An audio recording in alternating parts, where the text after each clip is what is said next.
Good morning, my name is Juan Carlos, and today I will talk about the advantages and disadvantages of the reactivation of the tourism sector in Peru.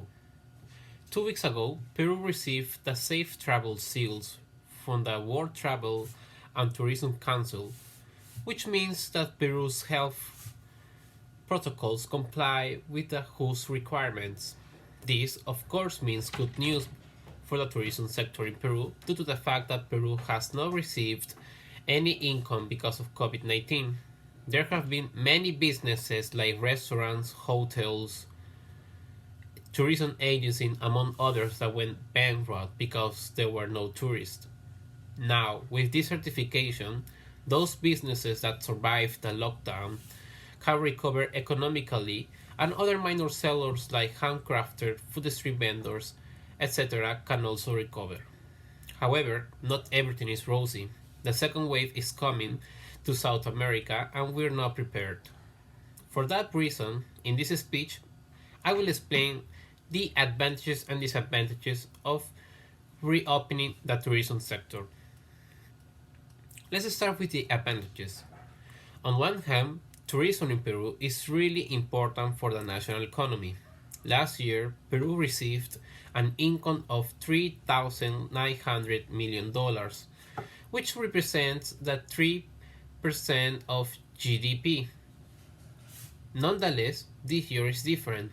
Hopefully, this year the government will receive an income of $600 million, which is almost nothing compared to the past year. The tourism sector of Peru has been hit the hardest with the state shutdown.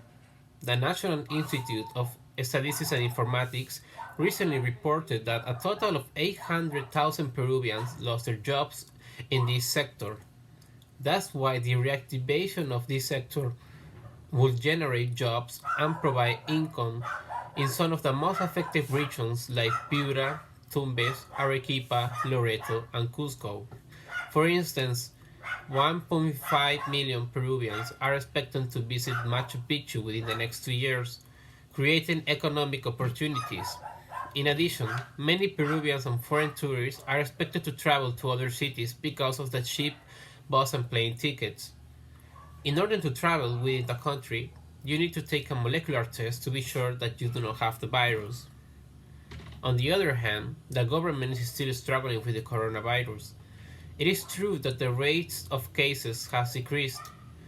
Nonetheless, the second wave is expected to hit soon, probably in the following months, and Peru is not prepared for it.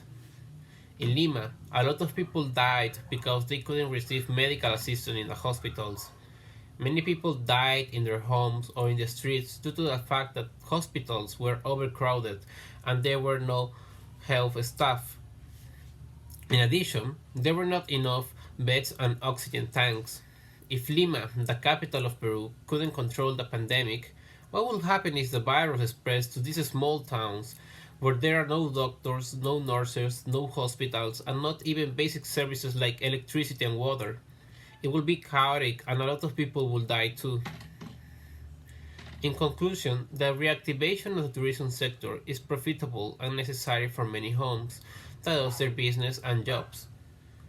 Nevertheless, we also need to assess the long-term risk of the reactivation and raise awareness of the duties and responsibilities that we have as tourists. In my personal opinion, I think the government should have waited a couple of more months before launching this reactivation program. I know that before traveling you are required to have your molecular test, but how can you know that you will be free COVID during all your trip? You can get infected while you are visiting, which means that you will be transmitting the virus around, maybe in small communities where the population does not have a chance to fight against this virus. I also understand that those families affected need that sort of income, but I ask myself, at what cost we need to jeopardize the lives of thousands of our other Peruvian compatriots? Is it necessarily worth it? Is the economy more worth it than the life itself? Well, thank you for listening.